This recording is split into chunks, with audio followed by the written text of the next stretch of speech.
ಸಂಸ್ಥೆಯ ಅಧ್ಯಕ್ಷರು, ಮಾಜಿ ಜಿಲ್ಲಾ ಪಂಚಾಯಿತಿ ಸದಸ್ಯರು, ನನ್ನ ಆತ್ಮೀಯರು ಆದಂಥ ಶ್ರೀ ಪ್ರಕಾಶ್ ರಾಮಚಂದ್ರರವರೇ, ರೋಟರಿ ಸಂಸ್ಥೆಯ ಅಧ್ಯಕ್ಷರಾದಂಥ ಶ್ರೀನಿವಾಸ ರೆಡ್ಡಿಯವರೇ, ಹಿರಿಯರು, ನಮ್ಮ ತಂದೆ ಸಮಕಾಲೀನರು ಆದಂಥ ನಾಗಿರೆಡ್ಡಿಯವರೇ, ಆತ್ಮೀಯ ಮಿತ್ರರು, ಇವತ್ತು ಈ ಒಂದು ಸೈಕಲ್ಗಳನ್ನು ವಿತರಣೆ ಮಾಡೋದಕ್ಕೋಸ್ಕರವಾಗಿ ದಾನವನ್ನು ಕೊಟ್ಟಂಥ ಪ್ರಭಾಕರ್ ಅವರೇ, ನನ್ನ ವೃತ್ತಿಯಲ್ಲಿ ನನಗೆ ಹಿರಿಯರು ಆತ್ಮೀಯರು ಆದಂಥ ಶ್ರೀ ನಮ್ಮ ರಾಜಣ್ಣವರೇ, ಹಾಗೂ ನಮ್ಮ ಕಾರ್ಯದರ್ಶಿ ರಘುನಾಥಯ್ಯವರೇ, ನಮ್ಮ ಮುಷ್ಟೂರು ಗ್ರಾಮ ಪಂಚಾಯಿತಿ ಉಪಾಧ್ಯಕ್ಷರಾದಂಥ ವರದಣ್ಣವರೇ,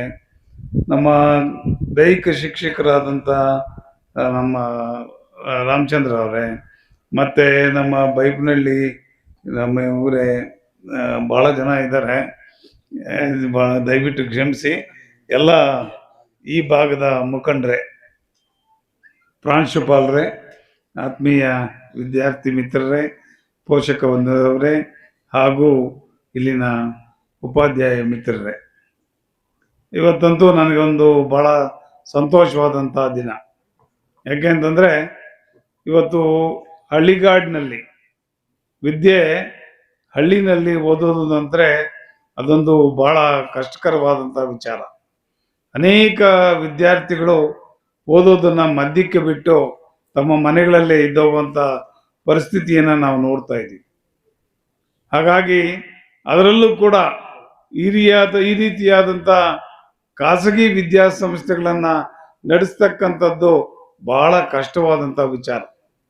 ಇಂಥ ಒಂದು ಪರಿಸ್ಥಿತಿನಲ್ಲಿ ಹೆಣ್ಣು ಮಕ್ಕಳಿಗೆ ಈ ರೀತಿಯಾದಂಥ ಸೈಕಲ್ಗಳನ್ನು ಕೊಟ್ಟು ಪ್ರೋತ್ಸಾಹ ಮಾಡಿ ಶಾಲೆಗೆ ಬರಲಿಕ್ಕೆ ಅನುವು ಮಾಡಿಕೊಡ್ತಾ ಇರ್ತಕ್ಕಂಥದ್ದು ನಿಜಕ್ಕೂ ಕೂಡ ಭಾಳ ಒಂದು ಶ್ಲಾಘನೀಯವಾದಂಥ ಕೃತ್ಯವನ್ನು ನೀವು ಮಾಡ್ತಾ ಇದ್ದೀರಿ.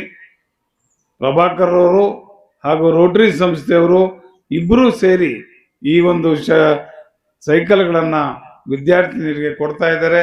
ಅವರಿಗೆ ನಾವು ಆಭಾರಿ ಅಂತೇಳಿ ಈ ಸಂದರ್ಭದಲ್ಲಿ ಹೇಳೋದಕ್ಕೆ ಇಚ್ಛೆ ಪಡ್ತಾ ಇದ್ದೀವಿ.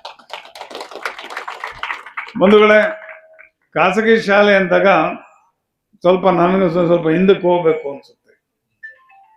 ನಾನು ಕೂಡ ಒಂದು ಖಾಸಗಿ ಶಾಲೆನ ಭಾಳ ಚೆನ್ನಾಗಿ ಮಾಡಬೇಕು, ಭಾಳ ಉದ್ಧಾರ ಮಾಡಬೇಕು ಅನ್ನೋ ಒಂದು ನಿಟ್ಟಿನಲ್ಲಿ ನಾನು ಅವಾಗ ಸುಮಾರು 25-30 ವರ್ಷದಿಂದ ನಿಮ್ಮಂಗೆ ಆ ಯುವಕನಾಗಿದ್ದಾಗ ಅನೇಕ ಆಸೆಗಳನ್ನು ನನ್ನ ಮನಸ್ಸಿನಲ್ಲಿ ಇಟ್ಕೊಂಡೆ. ನಾನು ಇಲ್ಲೇ ನಮ್ಮ ಪಕ್ಕದಲ್ಲಿರ್ತಕ್ಕಂಥ ಬೈಲ್ಕೂರು ಶಾಲೆನ ಭಾಳ ಅಭಿವೃದ್ಧಿ ಮಾಡಬೇಕು, ಒಳ್ಳೆ ಸ್ಥಾಯಿಗೆ ತಗೊಂಡೋಗ್ಬೇಕು ಅಂತೇಳಿ ಪ್ರಯತ್ನ ಪಟ್ಟೆ. ಆದರೆ ಅಲ್ಲಿನ ರಾಜಕೀಯ ನಾನು ಕೆಲಸ ಮಾಡಿದಾಗೆ ಮಾಡ್ತು. ತದನಂತರ ಏನು ಮಾಡಿದೆ, ನಾನು ಮುಳಬಾಗಲ್ನಲ್ಲಿ ನನ್ನದೇ ಆದಂಥ ಒಂದು ಅಮರಜ್ಯೋತಿ ಶಾಲೆ ಅಂತ ಪ್ರಾರಂಭ ಮಾಡಿದೆ. ಇವತ್ತು ನನ್ನ ಶಾಲೆಯ ಸ್ಟ್ರೆಂತು 2500 ಜನ ಇದ್ದಾರೆ ನಮ್ಮ ಶಾಲೆಯಲ್ಲಿ. ನಮ್ಮ ಶಾಲೆಯಲ್ಲಿರ್ತಕ್ಕಂಥ ಉಪನ್ಯಾಸಕರು, ಉಪಾಧ್ಯಾಯರು 150 ಜನ ಸ್ಟಾಫ್ ಇದ್ದಾರೆ. ನೋಡಿ, ನಮ್ಮನ್ನ ಇಲ್ಲಿ ಬಿಟ್ಟಿದ್ದಿದ್ರೆ ನಾವು ಇಲ್ಲಿ ಅಭಿವೃದ್ಧಿ ಮಾಡಿಕೊಂಡು ಇಲ್ಲಿ ಅಲ್ಲಿಗೆ ಹೋಗ್ತಾನೆ ಇರಲಿಲ್ಲ, ನಮ್ಗೆ ಹೋಗುವಂತ ನೆಸೆಸಿಟಿನೇ ಇರಲಿಲ್ಲ. ರಾಜಕೀಯದಿಂದ ನನ್ನನ್ನು ಇಲ್ಲಿ ತೆಗೆದು ನೀವು ಬೇಕಾಗಿಲ್ಲ ಅನ್ನೋ ಒಂದು ಸ್ಥಿತಿನಲ್ಲಿ ನಮ್ಮನ್ನ ಕಳಿಸಿದ್ರು. ಇವತ್ತು ನಂದೇ ಆದಂತ ಸ್ವಂತ ಶಾಲೆನ ನಾನು ಮಾಡ್ಕೊಂಡಿದ್ದೀನಿ. ಯಾಕೆ ಹೇಳ್ತಾ ಇದ್ದೀನಿ ಅಂತಂದ್ರೆ, ಈ ರೀತಿಯಾದಂತಹ ಖಾಸಗಿ ಶಾಲೆಗಳಲ್ಲಿ ಯಾವುದೇ ರಾಜಕೀಯ ಬರಬಾರದು. ಯಾವ ವ್ಯಕ್ತಿ ಈ ಒಂದು ಸಂಸ್ಥೆಗಾಗಿ ದುಡಿತಾ ಇರ್ತಾರೋ ಅಂಥವ್ರಿಗೆ ಪ್ರತಿಯೊಬ್ಬರು ಕೂಡ ನಾವು ಸಪೋರ್ಟ್ ಮಾಡಬೇಕು. ಆವಾಗ ಇಂಥ ಶಾಲೆ ಅಭಿವೃದ್ಧಿ ಆಗೋಕ್ಕೆ ಸರಿ ಹೋಗ್ತದೆ. ಹಾಗೇನೆ ಇಲ್ಲೇನು ಉಪಾಧ್ಯಾಯರು ಇರ್ತಾರೆ ಅಥವಾ ಪ್ರಾಂಶುಪಾಲರು ಇರ್ತಾರೆ, ಅವರಲ್ಲಿ ಸಾಮರಸ್ಯ ಇರಬೇಕು. ನೀವು ಈ ಸಂಸ್ಥೆ ಬೆಳೆಸೋದು ಬಹಳ ಕಷ್ಟ ಇದೆ. ಈ ಸಂಸ್ಥೆನ ಬೆಳೆಸಬೇಕಾದ್ರೆ ಒಂದು ಈ ಖಾಸಗಿ ಸಂಸ್ಥೆಯಲ್ಲಿನ ಆಡಳಿತ ಮಂಡಳಿಯಲ್ಲಿ ಒಮ್ಮತ ಇರಬೇಕು. ಮತ್ತೆ ಇಲ್ಲಿ ಏನು ಉಪಾಧ್ಯಾಯರು ಇದ್ದಾರೆ ಮತ್ತು ಮುಖ್ಯೋಪಾಧ್ಯಾಯರು ಇದ್ದಾರೆ, ಅವರಲ್ಲಿ ಸಾಮರಸ್ಯ ಇರಬೇಕು. ಒಬ್ಬರನ್ನೊಬ್ರು ಹೊಂದಾಣಿಕೆ ಮಾಡಿಕೊಂಡು ಈ ಸಂಸ್ಥೆಯನ್ನ ಅಭಿವೃದ್ಧಿ ಮಾಡೋ ಕಡೆ ನಿಮ್ ಗಮನ ಇರಬೇಕಾಗ್ತದೆ. ಆ ಸಂದರ್ಭದಲ್ಲಿ ಈ ಸಂಸ್ಥೆ ಅಭಿವೃದ್ಧಿ ಆಗ್ತದೆ. ಮನಸ್ಸಿದ್ರೆ ಮಾರ್ಗ ಇದೆ, ಮನಸ್ಸಿದ್ರೆ ಮಾರ್ಗ, ಮನಸ್ಸಿಲ್ಲದೆ ಇದ್ರೆ ಮಾರ್ಗಗಳೇ ಇರೋದಿಲ್ಲ. ನಮ್ಮ ಸ್ನೇಹಿತರೊಬ್ರು ಬೇವಳ್ಳಿಯವರು, ಡೆಕ್ಕನ್ ರಾಮಕೃಷ್ಣಪ್ಪ ಅಂತ, ನಿಮ್ಗೆ ಏನ್ ಹೇಳ್ಕೊಟ್ಟಿದ್ದಾರೆ? ಮನಸ್ಸಿದ್ರೆ ನಮ್ಮ ಬೇವಳ್ಳಿ ರಾಮಕೃಷ್ಣಪ್ಪ ಅವರು ಇನ್ನೊಂದು ಅದನ್ನ ಇಂಪ್ರೂವ್ ಮಾಡಿದ್ದಾರೆ. ಮನಸ್ಸಿದ್ರೆ ನೂರಾರು ಮಾರ್ಗ ಅಂತೆ. ಮನಸ್ಸಿದ್ರೆ ಏನು? ನೂರಾರು ಮಾರ್ಗ. ಅದಕ್ಕೆ ಮೊದಲು ಮನಸ್ಸು ಮಾಡಬೇಕು. ನೀವು ಮನಸ್ಸು ಮಾಡಿದ್ರೆ ಎಂಥದ್ದನ್ನು ಕೂಡ ಸಾಧನೆ ಮಾಡುವಂತ ಶಕ್ತಿ ನಿಮ್ಮಲ್ಲಿದೆ. ಅದನ್ನ ನೀವು ಅರ್ಥಕೋಬೇಕು. ಎಲ್ರು ಪ್ರತಿಯೊಬ್ರು ಅರ್ಥಕೋಬೇಕು. ನಾವು ಮನಸ್ಸು ಮಾಡಿದ್ರೆ, ನಾವು ಈ ಒಂದು ಭಾಗಕ್ಕೆ ಒಳ್ಳೇದ್ ಮಾಡ್ಬೇಕು ಅಂದಾಗ ಡೆಫಿನೆಟ್ ಆಗಿ ನಾವು ಒಳ್ಳೇದ್ ಮಾಡ್ತೀವಿ. ನಮ್ಮ ಮನಸ್ಸೇ ಇಲ್ಲದೆ ಇದ್ರೆ ನಾವು ಒಳ್ಳೇದ್ ಮಾಡೋದು ಎಲ್ಲಿರುತ್ತೆ? ಇಂತಹ ಸಂಸ್ಥೆಗಳಲ್ಲಿ ರಾಜಕೀಯವನ್ನ ನಾವು ಬಿಡಬೇಕಾಗ್ತದೆ. ಮತ್ತೆ ಈ ಸಂಸ್ಥೆ ಉದ್ಧಾರಕ್ಕಾಗಿ ಇರ್ತಕ್ಕಂಥ ಎಲ್ಲ ರೀತಿಯ ಅನುಕೂಲಗಳನ್ನ ಕೂಡ ನಾವು ಮಾಡಿಸ್ಕೋಬೇಕಾಗ್ತದೆ. ಶಾಲೆಯ ಶುಚಿತ್ವ ಮಾಡಬೇಕಾಗ್ತದೆ. ನಾನೊಂದು ಇಲ್ಲಿ ಬಂದಾಗ, ಮೊನ್ನೆ ನಾನು ಇಲ್ಲಿಗೆ ಬಂದಿದ್ದು ಬರೀ ಒಂದು 1 ತಿಂಗಳು ಮುಂದೆ ಇಲ್ಲಿಗೆ ಬಂದಾಗ ನಾನು ನೋಡಿದೆ. ನಾನು ರಾಮಚಂದ್ರ ಅವ್ರಿಗೆ ಹೇಳಿದೆ, ಎಷ್ಟು ಚೆನ್ನಾಗಿ ಜಾಗ ಇದೆ, ನೀವು ಇಷ್ಟು ಚೆನ್ನಾಗಿದೆ, ಯಾಕೆ ಸ್ವಲ್ಪ ಇನ್ನೂ ಅಭಿವೃದ್ಧಿ ಮಾಡಬೇಕಾಗಿತ್ತು ಅಂದೆ. ಕಾರಣಾಂತರಗಳಿಂದ ಆಗ್ಲಿಲ್ಲ ಅಂತ ಹೇಳಿದ್ರು. ಈಗ ನಾನೊಂದು ಪ್ರಥಮವಾಗಿ ಒಂದನ್ನ ಮಾಡಿಕೊಡ್ಬೇಕು ಅಂತ ತೀರ್ಮಾನ ಮಾಡಿದ್ದೀನಿ. ಏನು ಅಂದ್ರೆ, ಪೂರ್ತಿ ಎಲ್ಲ ನಿಮ್ಮ ಇದನ್ನ ಕ್ಲೀನ್ ಮಾಡಿ ಇದಕ್ಕೆ ಸುಣ್ಣ ಬಣ್ಣ, ಕಾಂಪೌಂಡ್ಗೆ ಸುಣ್ಣ ಬಣ್ಣ ಹೊಡ್ಕೊಡ್ಬೇಕು ಅಂತ ತೀರ್ಮಾನ ಮಾಡಿದ್ದೀನಿ. ಈ ಕಾರ್ಯ ಸೋಮವಾರದಿಂದಾನೇ ಪ್ರಾರಂಭ ಆಗ್ತದೆ. ಎಲ್ಲ ಕ್ಲೀನ್ ಮಾಡಿ ಎಲ್ಲಕ್ಕೂ ಒಂದು ರೂಪ ಕೊಡಬೇಕು ಅಂತೇಳಿ ತೀರ್ಮಾನ ಮಾಡ್ಕೊಂಡಿದ್ದೀನಿ. ಅದನ್ನ ಜಾರಿ ಮಾಡೋದಂತೂ ಸೋಮವಾರದಿಂದ ಗ್ಯಾರಂಟಿ. ಮತ್ತೆ ಇನ್ನೊಂದು, ನಮ್ಮ ಸ್ನೇಹಿತರು ಹೇಳಿದ್ರು ವಾಟರ್ ಫಿಲ್ಟರ್ ಅಗತ್ಯತೆ ಇದೆ ಅಂತ.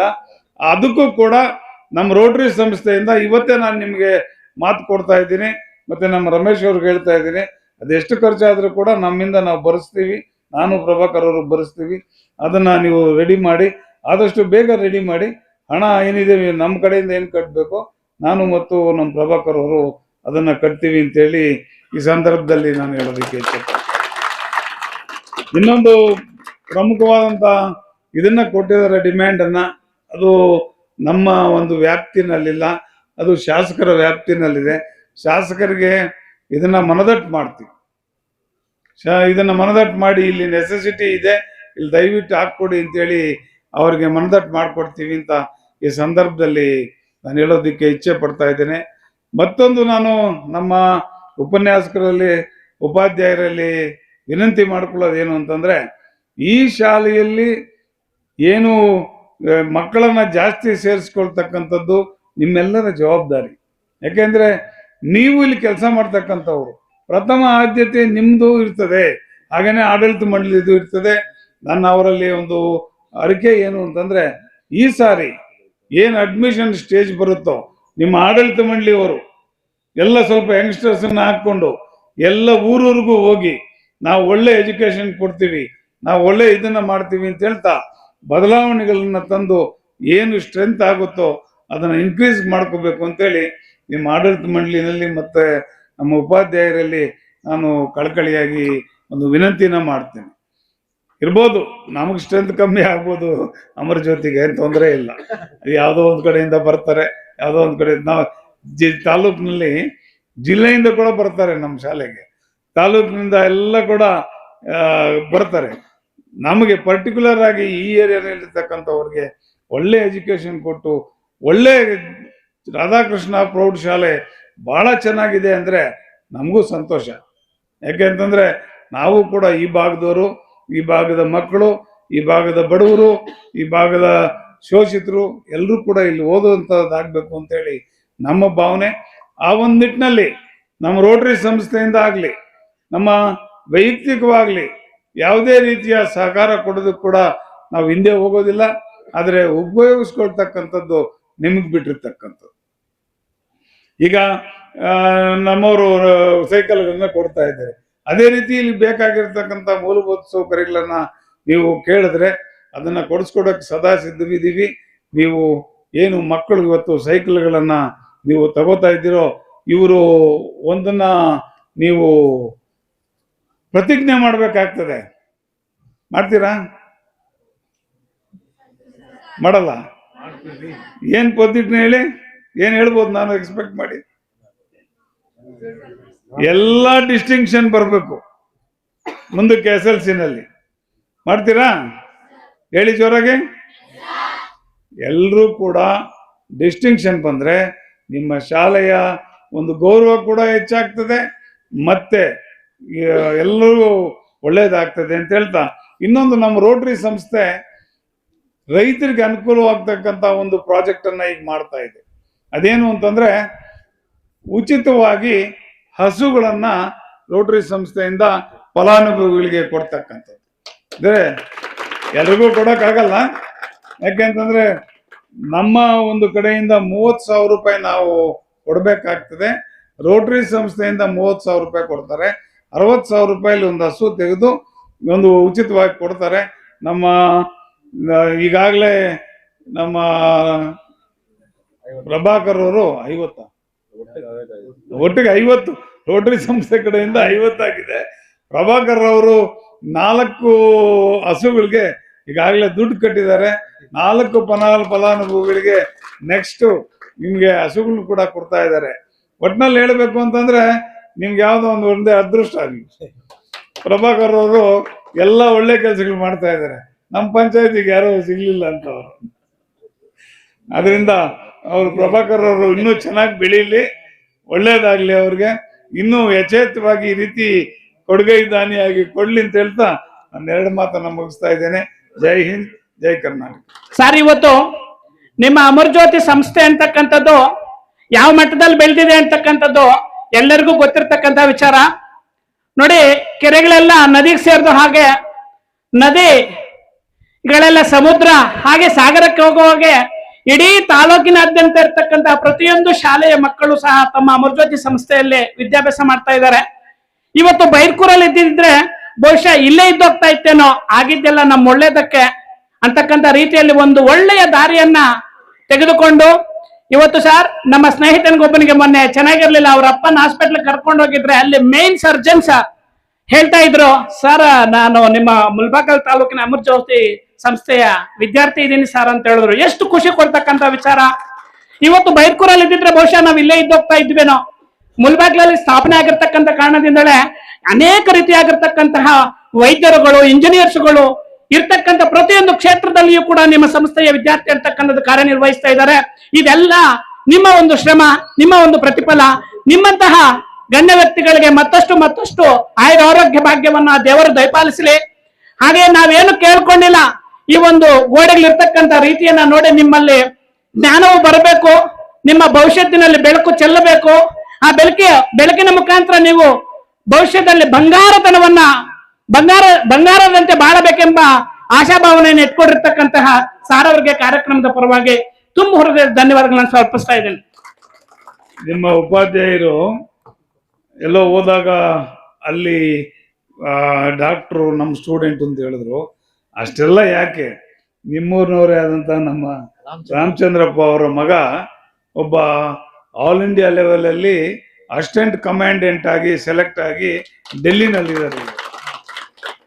ಇನ್ನೊಬ್ಬ ಮಗ MBBS ಆಗಿ ಈಗ MD ಗೈನಕಾಲಜಿನ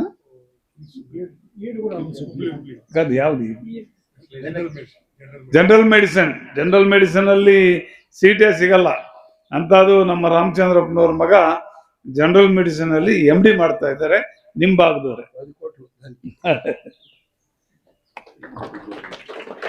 ಹೌದು ಸರ್, ಎಷ್ಟೋ ಒಂದು ವಿದ್ಯಾರ್ಥಿಗಳ ಬಾಳನ್ನ ರೂಪಿಸಿಕೊಟ್ಟಿರ್ತಕ್ಕಂಥ ಒಂದು ಸಂಸ್ಥೆ.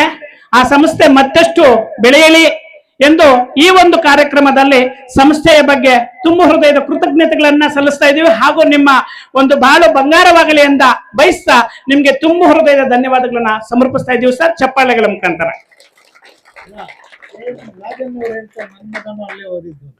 ಹೌದು ಸರ್, ಅಜಯ್ ಅಂತ ಅವರು ಕೂಡ ಅಲ್ಲೇ ಓದಿದ್ದು ಸರ್. ಅವರಷ್ಟೇ ಅಲ್ಲ ಸರ್, ಎಷ್ಟೋ ವಿದ್ಯಾರ್ಥಿಗಳು ಅಂತಕ್ಕಂಥದ್ದು.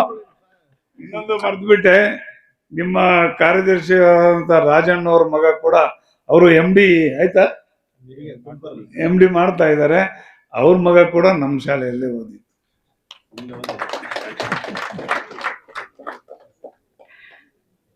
ಆ ಸಂಸ್ಥೆಗೆ ಮತ್ತೊಮ್ಮೆ ಧನ್ಯವಾದಗಳನ್ನು ಸಮರ್ಪಿಸ್ತಾ ಇದ್ದೀವಿ.